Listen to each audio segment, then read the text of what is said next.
40 ലക്ഷം രൂപയ്ക്ക് ഇതുപോലൊരു വീട് പാലക്കാട് മെഡിക്കൽ കോളേജിനകത്ത് കിട്ടുമെന്ന് പറഞ്ഞാൽ വിശ്വസിക്കാൻ പറ്റുമോ? എങ്കിൽ വിശ്വസിച്ചേ പറ്റുള്ളൂ.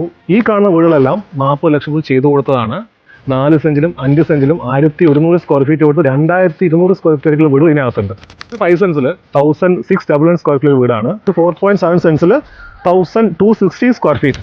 ഇതൊരു 6.35 സെൻസിൽ 1214 സ്ക്വയർ ഫീറ്റ് ആണ്. ഇതിന്റെ ഫുൾ ഫിനിഷ് വർക്ക് ഇപ്പോൾ നടന്നുകൊണ്ടിരിക്കുകയാണ്. അതേ തന്നെ ഈ ഒരു വീട് 5.65 സെൻസിൽ 1241 സ്ക്വയർ ഫീറ്റ് ഒരു വീടാണ്. ഈ ഒരു വീട് 6.5 സെൻസിൽ 1310 സ്ക്വയർ ഫീറ്റ് വീടാണ്. പക്ഷേ ഈ വീട് കണ്ട ഒരിക്കലും 1310 സ്ക്വയർ ഫീറ്റ് ഒരിക്കലും പറയില്ല. 2000 square feet look and feel ഈ വീടിനുണ്ട്. കോമ്പൗണ്ട് വാളും ഇന്റർലോക്കും KICBയും വാട്ടറും അങ്ങനെ എല്ലാ ഫെസിലിറ്റീസും ഈ പ്രോജക്റ്റിനകത്തുണ്ട്. മെഡിക്കൽ കോളേജിന് അടുത്തൊരു പ്രൈം ഏരിയയിലാണ് ഈ പ്രോജക്റ്റ് ഉള്ളത്. School, hostel, town, super market എല്ലാം വളരെ അടുത്താണ്. ഇതുപോലെ നിങ്ങൾക്ക് പാലക്കാട് ടൗണിനകത്ത് മോഡേൺ ആയിട്ടൊരു വില്ല വാങ്ങണമെങ്കിൽ ഞങ്ങളെ വിളിച്ച് സൈറ്റ് വന്ന് കാണാം. പിന്നെ അത് മാത്രമല്ല ലോൺ ഫെസിലിറ്റിയും ഞങ്ങൾ പ്രൊവൈഡ് ചെയ്യുന്നുണ്ട്.